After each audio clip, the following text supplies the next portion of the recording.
Studio microphone. The humans who did everything first. History for sleep. Soft ambient background music plays, calm, mysterious, almost like an ancient echo. The tone is slow, soothing, and hypnotic for sleep. Intro. Before there were cities. Before there were kings, queens, or borders. Before time itself was written down, there were humans who did everything first. The first to strike a spark and create fire. The first to draw on cave walls. The first to look up at the stars and wonder, what am I? This is their story, a story of the first humans, the forgotten pioneers of our entire species. So lie back, close your eyes, and drift through time. As we travel to the dawn of humanity. Welcome to History for Sleep. And tonight's story, the humans who did everything first. Chapter 1, The First Fire. The world was cold. Endless forests of ancient trees stretched across the land. Huge beasts roamed, saber-toothed cats, woolly mammoths, and giant bears taller than any man. In the shadow of all that danger, a small group of humans huddled in a cave.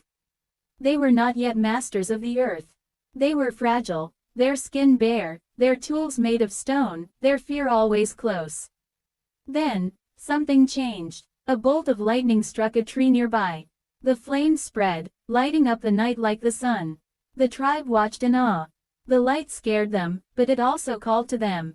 One man, we'll call him Karu, stepped forward. He was curious, reckless, maybe even foolish. But curiosity is what separates humans from beasts. He reached toward the fire, and felt its warmth. Not pain, not danger, warmth. That night, Karu carried a burning branch back to the cave.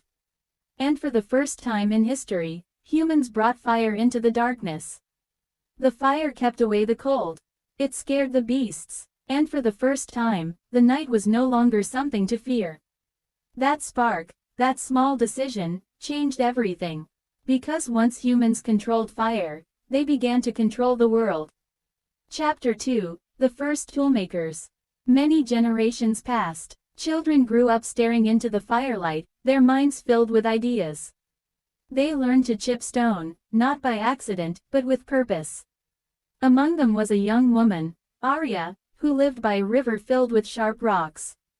She noticed that when she hit one stone against another, it could create an edge, sharp enough to cut meat or carve wood.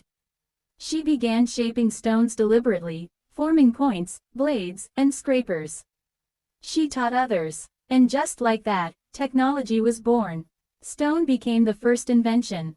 It was simple, but it opened the door to everything that would follow: bronze, iron, machines, rockets, and beyond. Arya didn't know she was changing the course of human history. But her hands, holding that first tool, were the beginning of civilization itself. Chapter 3, The First Artist. Far away, deep inside a cave in what we now call France, a man named Tura mixed red clay with animal fat. He dipped his fingers in it and pressed his hand against the wall. When he pulled it away, his handprint remained, forever. A message to the future. He began to draw animals, mammoths, horses, and deer, the creatures his people hunted and revered. These drawings weren't just decoration. They were stories, prayers, dreams. When humans began to imagine, they became more than animals. They became storytellers. And maybe, in that silent cave thousands of years ago, Tura became the world's first artist. Chapter 4, The First Music. In a cold valley in what is now Germany, someone picked up the hollow bone of a bird. They blew across one end, and a note rang out. Soft, haunting. The first music. From that moment, sound became art. They danced around fires, humming and drumming, their hearts beating in rhythm with the earth. That ancient music, carried through millennia, would one day become symphonies, songs, and lullabies. But it began there, with one breath, through a bone flute. Chapter 5, The First Builders. Over time, humans began to settle. They built huts of mud and grass. They dug wells. They learned to plant seeds, and wait for food to grow. In a fertile land near a great river, one family built walls of clay. Then another family built nearby. Then another. Soon, there was a village. For the first time, humans didn't have to wander. They could stay, plant, harvest, and rest. This was the birth of home. And from those first homes came cities. From cities, kingdoms. And from kingdoms, the modern world. Chapter 6, The First Sailors. The first humans to see the ocean probably thought it was endless. A giant monster of blue. But one brave soul, a man named Sanu, built a raft of logs and vines. He pushed out into the waves, not knowing if he'd ever return. He discovered islands, traded shells and food, and told stories of lands across the sea. He was the first explorer, the beginning of our human hunger to go beyond the horizon. That same spirit would one day carry astronauts to the moon. But it began, with Sanu, and his wooden raft. Chapter 7, The First Writers. Thousands of years later, humans built temples and cities of stone. But they had a problem: how to remember. Grain, trade, taxes, stories, everything needed to be recorded. So in ancient Sumer, around 5,000 years ago, a scribe pressed marks into wet clay. Each mark meant something: a word, a number, a thought. That was writing, and for the first time, knowledge could be passed not just through speech, but through time. That clay tablet, dry and cracked today, was the first book. And every word you read, or hear tonight, traces back to that moment. Chapter 8, The First Dreamers. But not every first was physical. Some were dreams, ideas that lived in the mind. The first human who looked at the stars and thought, maybe someone is up there.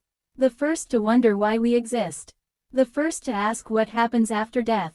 That was the birth of philosophy, religion, and imagination. Those dreams would create temples, art, stories, and hope. And they would make us human in the deepest way. Chapter 9, The First Healers. In one small tribe, a woman named Lyra watched her people suffer from sickness.